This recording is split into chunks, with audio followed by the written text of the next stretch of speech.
Você já passou por uma fase da vida em que parecia que tudo estava dando errado ao mesmo tempo? Pessoas se afastando, portas se fechando, silêncio onde você esperava a resposta. Às vezes a dor não vem de algo que fizeram contra você, mas do fato de parecer que ninguém se importa. A história de José começa exatamente assim.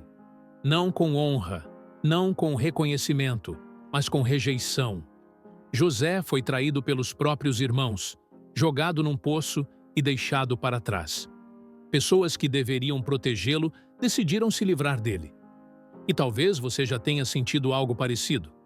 Rejeição dentro da própria casa, no trabalho, em ambientes onde você esperava apoio.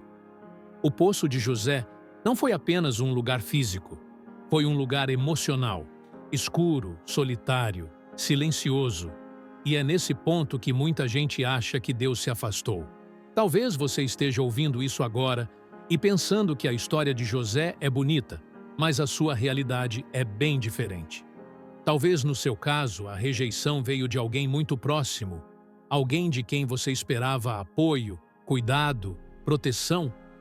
E quando isso acontece, a dor não é só emocional, ela mexe com a nossa identidade.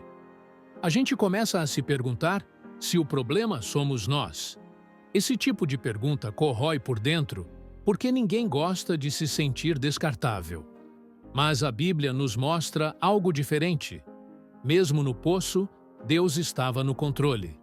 Mesmo quando ninguém estava olhando, Deus estava presente.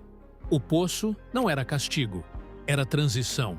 Era o início de um processo que José ainda não conseguia entender. Depois do poço, José não vai direto para o palácio. Ele vai para a casa de Potifar. Entre o poço e o palácio existe algo que quase ninguém gosta de viver: a espera. José recebeu sonhos, mas não recebeu datas. Deus mostrou o futuro, mas não explicou o caminho. E isso é difícil, porque a gente quer entender tudo antes de confiar. Mas fé não é entender primeiro, é confiar mesmo sem entender. E ali, mesmo sendo estrangeiro, mesmo sendo rejeitado antes, José decide permanecer fiel. Ele trabalha bem, ele honra, ele não deixa que a dor do passado destrua seu caráter. E isso é importante, porque muitas vezes o processo não é sobre onde você está, mas sobre quem você está se tornando enquanto espera. Deus não estava apenas mudando o cenário de José. Deus estava moldando o coração dele. Mas a história não para aí. José é acusado injustamente e lançado na prisão.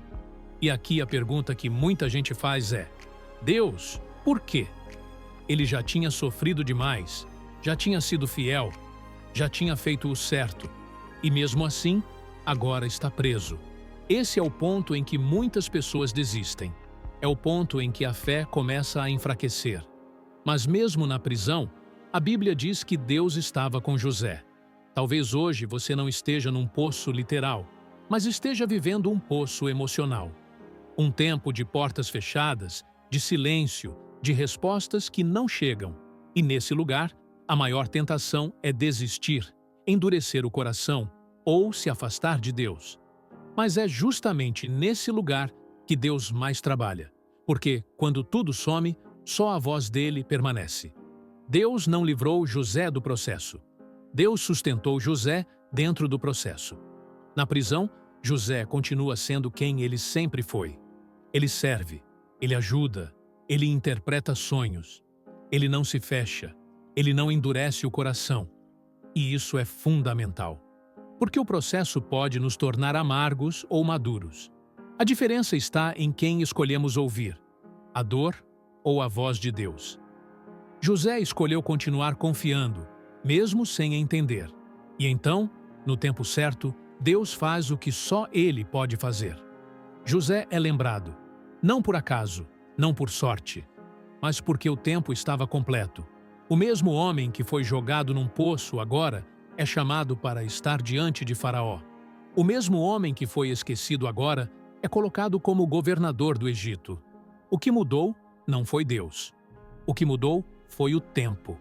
Porque Deus nunca se atrasou na história de José. José passa a governar o Egito com sabedoria. Ele salva uma nação inteira da fome. Ele se torna referência, autoridade, liderança. E então acontece algo ainda mais profundo. Os irmãos que o rejeitaram aparecem diante dele.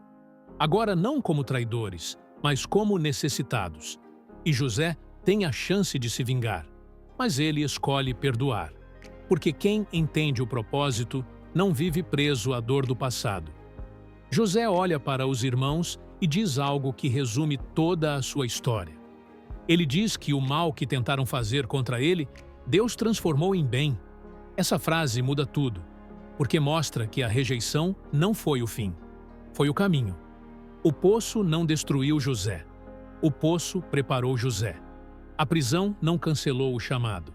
A prisão fortaleceu o caráter. Talvez hoje você esteja vivendo um poço. Talvez esteja numa fase que não faz sentido. Mas a história de José nos ensina algo poderoso. Deus não desperdiça dor. Deus não ignora lágrimas. Deus não se esquece de quem Ele escolhe. O processo pode ser longo, pode ser silencioso, pode doer, mas Ele tem propósito. Se você está sendo rejeitado agora, não significa que Deus te abandonou. Pode significar que Ele está te posicionando. Nem toda rejeição vem para te parar. Algumas vêm para te preparar. Algumas vêm para te alinhar com aquilo que você ainda não consegue ver. O mesmo Deus que tirou José do poço e o colocou no palácio, continua sendo o mesmo hoje. Ele ainda transforma rejeição em propósito. Ele ainda trabalha no silêncio. Ele ainda honra no tempo certo. Se essa palavra falou com você, escreve aqui nos comentários. Deus ainda está no controle. E se você quiser continuar caminhando comigo por histórias como essa, se inscreva no canal. Deus te abençoe.